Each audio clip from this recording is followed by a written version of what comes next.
One cold December night in 1996, a 12-year-old girl went missing from her New Jersey home. Heavily pregnant and just weeks from her due date, nobody could understand why the young girl would leave home in the middle of the night, or why anybody would want to harm her.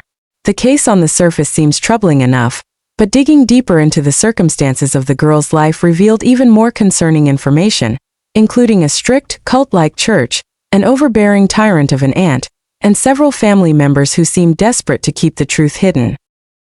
On December 15, 1996, 12-year-old Selena Jeanette Mays attended church with her family.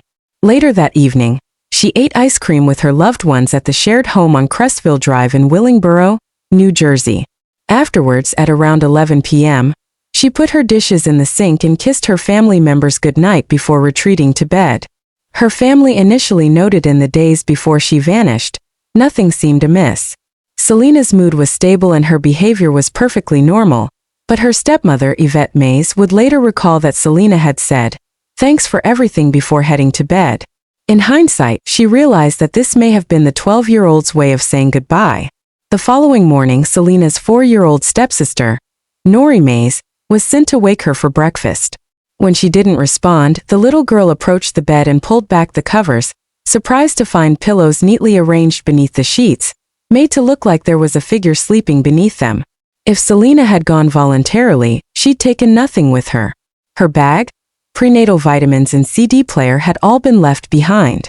By all accounts, she'd left with the clothing on her back, a red coat and nothing more.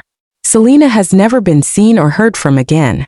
She was reported missing a day later on December 17th, but it would be several more days before the police were informed that the 12-year-old they were looking for was heavily pregnant. At the time she went missing, Selena was 9 months pregnant. Her unborn baby was due around December 29th, just 2 weeks after she went missing. Her family stressed that it was vital that she be found, as she would likely need to deliver the baby by C-section. According to reports, the 12-year-old would not reveal the identity of the baby's father, though she allegedly told her father that her boyfriend was 16 years old and not a member of her church. It's possible she decided not to reveal his name because she knew he would get in trouble. The baby's father could be charged with rape since Selena was a child when she became pregnant. Selena's father, CJ, recalled that the 12-year-old had become upset when she learned that tests done on the baby could help identify the father. Some family members later theorized that Selena had left of her own volition in order to avoid the baby being tested, and thus revealing the identity of its parent. Despite the fact that Selena was just 12 and that having a baby so young was a huge risk for her health, her family objected to the idea of getting an abortion when she first discovered she was pregnant because of their religion. CJ was employed as an accountant and bookkeeper for the Gospel of Christ Ministry, a small Pentecostal church based in Mount Holly, New Jersey, where his sister, Sarita Smith, was the pastor and Selena was raised as a member. Selena was also homeschooled and instilled with strict religious values throughout her childhood, as were her cousins and step-siblings, while many of the adults worked at the church. The congregation reportedly consisted of around 50 to 60 members, many of them extended families. It was common practice in the church for members to live on church property in large groups. Selena herself lived with about 15 other people at her 4-bedroom Willingboro residence. The church was insular and sheltered. Children were not allowed to mingle with the outside world and gained all their knowledge about life from the carefully curated and deeply religious words approved by Sarita. In 1991, however, the Gospel of Christ was removed as a member church of Christ Gospel Ministries International in Jeffersonville, Indiana, after an investigation was done into its pastor, and it was found that Sarita ran the church with an authoritarian style. A spokesperson later stated that, quote, "Their philosophy of church leadership and her management of financial matters is incompatible with our philosophy and policies." Interestingly, the church also had numerous complaints from former members made against it during the 90s. Many claimed it was utilizing brainwashing techniques on its congregation. Some members of the church were physically, forcibly removed by family members who felt that they were in too deep. Sarita, though, shot back at these accusations by alleging that upset and angry former church members had kidnapped Selena and were hiding her from her family. According to the Burlington County Times, Sarita rarely spoke to the police following the disappearance of her niece. She also denied police requests that would allow them to search the church and the family home. Furthermore, a warrant to search Selena's family residence was denied after a judge ruled that the Mays could be considered victims. The family had reportedly alleged that the police had been biased against them during an earlier interview. CJ's side of the family, including Sarita, cooperated very little with police at the time, as did their church congregation. Sarita has since died, and after CJ passed away in 2019, the Mays moved out of the family home from which Selena disappeared. It's unclear where they now live. The church building where the Gospel of Christ ministry once was, has been abandoned for over 10 years. One resident of Willingboro recalled following Selena's disappearance, the entire town talked about it. Many parents warned their children to stay away from the church. Further accusations at the time of the disappearance came from Selena's mother's side of the family.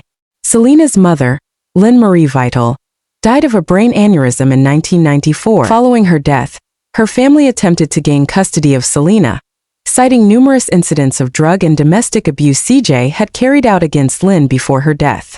CJ, for his part, argued by this time that he had found faith and was a new man. He was ultimately given custody of his daughter, and the pair moved to Willingboro. After Selena went missing, her maternal relatives accused the Mays of hiding her. Meanwhile, the Mays accused the Vitale family of taking her back to Florida or Michigan, where they were originally from, as they still wanted custody of the young girl. Nori Mays, the 4-year-old stepsister of Selena, who discovered that she was missing, recalled that nobody talked about her 12-year-old stepsister after she vanished. When she was just 8, Nori began asking questions, but answers were often vague and evasive. When the media approached the family for comment, Selena would often stop members of the family from talking. Nori remembered that one time she was told that Selena was gone because Selena slept around, got pregnant, and ran away. Later, in 2024, Nori spoke with the National Center for Missing and Exploited Children and discussed the tight grasp her aunt Selena had on the family. She stated that Selena ran the church like a cult, and that many of the family members involved in it were stuck with nowhere to go. Quote, Nori also claimed that she wants her to theory that she hopes is true, that Selena's mother, Lynn, before her death, organized for a woman to help the young girl escape the church and move her somewhere where she would never be found.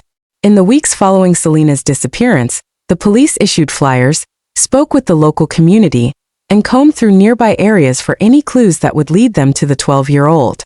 Around the time of her due date, they began contacting hospitals, hoping the young girl had been admitted and was giving birth in the care of professionals. But nobody had seen Selena, and her whereabouts remained unknown. On January 25, 1997, the owner of a Sizzler's restaurant in Howell told police that he believed he'd seen Selena dining as part of a group. He described her as no longer being pregnant, and said that she was in the company of several people, including a pastor and a photographer.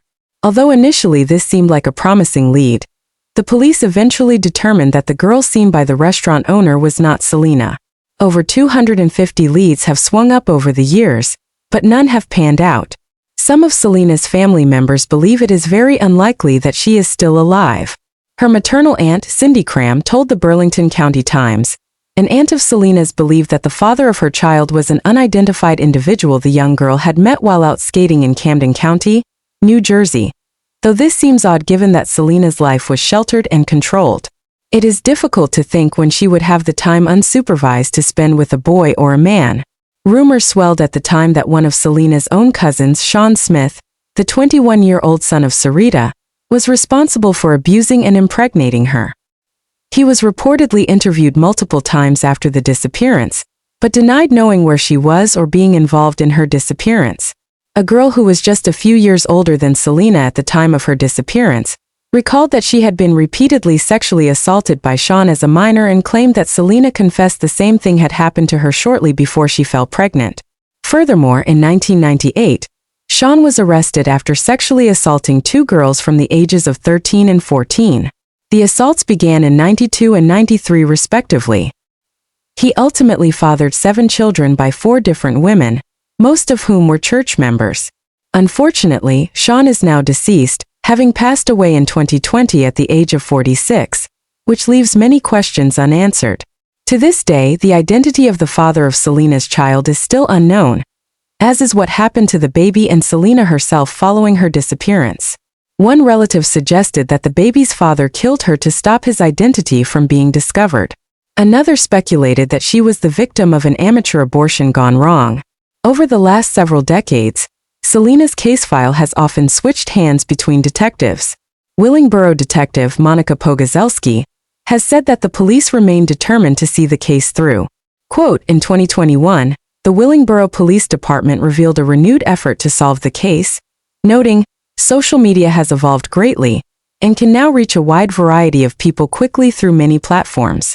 We are using social media to distribute information about Selena, to raise awareness of her case.